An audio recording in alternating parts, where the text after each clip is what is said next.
This is Vadim Krasnov, Медіацентру Ukraine.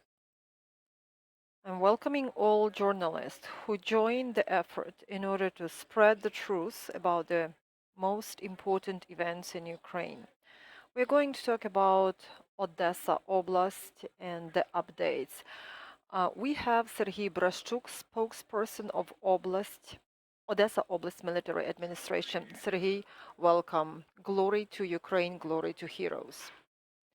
Recently, we have seen more active shelling in Odessa and Odessa region. What does that mean? Which means that Odessa passed the test, that this is Ukraine and Ukrainian territory. We understand the position of Odessa people and our territorial defense units, how they are trying to confront and keep the enemy off the doors of Odessa. We continue living our lives. We started sowing campaign. We are going to harvest when the time comes, and this is going to be one of the indicators of our victory. One of the ideological components of our enemy is that Odessa has always been, I don't know if it still is, they probably are dreaming about that, has always been the symbol of imperialistic spirit, the empire that is falling apart, falling to pieces. That's why the major focus is now on Odessa. Odessa people have been behaving differently, totally differently from what we expected. Of course, they are angry. Of course, they are not happy of what's going on. But we remember the warship Moskva that was drowned. We also remember what happened in Zmyny Island, Snake Island, that territorially belongs to Odessa region. And of course, the enemy is trying to put psychological pressure through shelling and missile attacks. On the 7th, 8th, and 9th of May, there were numerous attacks that were delivered on our region. Unfortunately, we have issues with internet connection. Okay, our guest is back in the studio. Please continue. Of course, it invokes anger, fury among our people. We know that Odessa was mentioned twice before the big invasion and on the 9th of May, the sacred date when Odessa took the first in novel history test about its Ukrainian position. Of course, they are paying revenge. They are trying to put pressure on Ukrainian economy. They were meaning to attack certain infrastructural objects, but they are also attacking residential neighborhoods. You mean that there is just revenge and hysterics of the enemy, but what about the situation in Transnistria? What can you say about this? How controllable the situation is? Of course, they have the plan about Transnistria, and we know that Kremlin is working according to protocols. Once they initiate something, later they try to follow the plan. So normally there would be some ideologist who would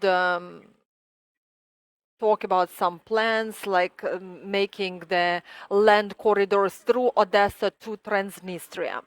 But this news is not the news anymore. We have known about their plans, the plans of our enemy. What I can say is that they can make some kind of front in Transnistria, but there is a source of pressure and tension. They were probably trying to stir some tensions in Transnistria, but I know that local people don't want to be the cannon fodder. And after the first provocation in Transnistria territory, lots of local people got into their cars and they headed towards Moldova or Ukraine, towards Odessa. What does that mean? Despite the war that is ongoing, we have our guarantor. These are armed forces of Ukraine. No one wants to join Russian troops from Transnistria. They don't want to follow the command to go to Ukraine and die for sure here. Of course, we did what we had to in order to secure this border, state border of Ukraine. Our state border guard are doing their job. And I know that territorial defense units are also going to join the effort. You know that territorial defense units are part of armed forces of Ukraine. Of course, there are risks, but we are not talking about opening the second front. They are never going to do that. They will fail. You mean Kremlin guidelines contradict the reality. But there is the threat, and it's realistic, and it's good to know that we are ready to meet all threats and respond to all threats. Hopefully, civilian population of Odessa region and Transnistria will be safe, and there will not be the second front there. If you allow me, I'd like to add one important thought. There are a lot of there is a lot of kinship between Odessa people and Transnistria people because they have friends, family, relatives. They stay in touch and the information disseminates.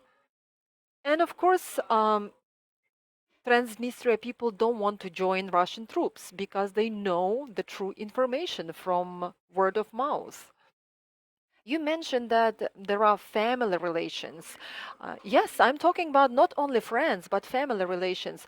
So people understand that there is no point in joining this war and fight for who? For what? So let's just hope that this is one of the factors that's going to work and peace will remain in Transnistria.